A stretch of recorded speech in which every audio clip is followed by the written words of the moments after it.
मैं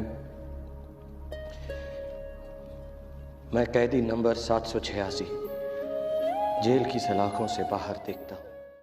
આ પોયમ કોને યાદ નહીં હોય? વર્ષ 2004માં આવેલી ફિલ્મ વીર ઝારાના ક્લાઇમેક્સની આ પોયમે સૌ કોઈને જાણે રોબડાવ્યા હતા. લોકો ઇમોશનલ થઈ ગયા હતા. આજે હું વીર ઝારાની વાત એટલા માટે કરી રહ્યો છું કારણ કે આજે વીર ઝારાને 20 વર્ષ પૂરા થયા છે. 12 નવેમ્બર 2004ના દિવસે વીર ઝારા રિલીઝ થઈ હતી અને આખા બોલિવૂડને હલાવી દીધું હતું. તો આજે આપણે વાત કરીશું વીર ઝારાની અનટોલ્ડ સ્ટોરી વિશે. ફિલ્મના ડિરેક્ટર દિગ્ગજ યશ ચોપરાએ 2004માં 7 વર્ષ પછી આ ફિલ્મને ડિરેક્ટ કરી હતી. તેમણે 7 વર્ષનો બ્રેક લીધો હતો. આ પહેલા 97માં તેમણે દિલ તો પાગલે ડિરેક્ટ કરી હતી. આ ફિલ્મનો આઈડિયા આદિત્ય ચોપરાનો હતો. તેમને એક એવી ફિલ્મ બનાવી હતી જેની શરૂઆત એક રોમેન્ટિક સોંગથી થાય છે. ત્યારબાદ ગોળીનો અવાજ અને કટ ટુ સીન જેલમાં બંધ શાહરૂખ ખાન વૃદ્ધ અવસ્થામાં.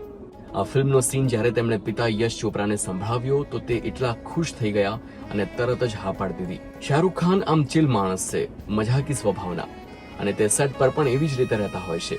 એટલે જ્યારે આ જેલનો સીન શૂટ થતો હતો ત્યારે યશ ચોપરાને એમ હતું કે શાહરૂખ તો મજાકના મૂડમાં છે અને આ જે સીન છે તે ખૂબ જ ગંભીર છે. પણ જ્યારે તેમણે રશીઝ જોયા શૂટ પછીના તો તે એટલા ભાવુક થઈ ગયા હતા શાહરૂખના પરફોર્મન્સ જોઈને કે તેમણે અમેરિકામાં બેઠેલા શાહરૂખ ખાનને કોલ કર્યો અને કહ્યું હતું, Shahrukh, you are the best.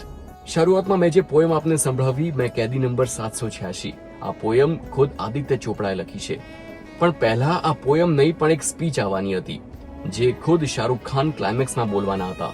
Aditya ચોપરાએ કહ્યું કે હું એક પોયમ લખું છું અને પોયમ પણ એવી રીતે લખી કે એક બાજુ ક્લાઇમેક્સનો શૂટ અંદર સ્ટુડિયોમાં ચાલે છે અને બીજી તરફ બહાર બેસીને આદિત્ય ચોપરા પોયમનો લાસ્ટ સ્ટાન્ઝા લખે છે. ત્યારબાદ પોયમ તૈયાર થઈ ગઈ અને ચાલુ શૂટમાં તેમણે અંદર પોયમ આપી હતી અને શૂટ થઈ હતી. હવે ફિલ્મના મ્યુઝિકની વાત કરીએ. અગેન લેજેન્ડરી મદન મોહનજીની ટ્યુન્સનો ઉપયોગ થયો છે અને એ પણ તેમના મૃત્યુના 30 વર્ષ પછી.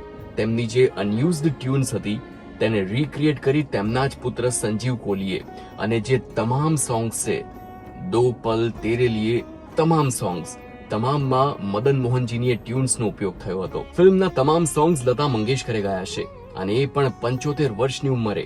જ્યારે તે પહેલા દિવસે રેકોર્ડિંગ સ્ટુડિયોમાં આવ્યા હતા ત્યારે કઈક એવી સ્થિતિ સર્જાઈ હતી કે મદન મોહનજીની ટ્યુન સાંભળીને તે ભાવુક થઈ ગયા હતા અને રડી પડ્યા હતા. 2004માં વીર ઝારાના રિલીઝ અને ગ્રાન્ડ સક્સેસ બાદ યશ ચોપરાએ નક્કી કર્યું હતું કે હવે તે ફિલ્મ્સ નહીં બનાવે. હવે તેમની લેગસી આદિત્ય ચોપરા જ આગળ વધારશે અને તે આદિત્ય ચોપરા માટે પ્રોડક્શન મેનેજર તરીકે કામ કરશે. પણ ફરી એકવાર 2012માં તેમણે ફિલ્મ બનાવી જબ તક હે જાન, એ પણ શાહરૂખ ખાન સાથે. આ યશ ચોપરાના કરિયર અને જીવનની અંતિમ ફિલ્મ હતી.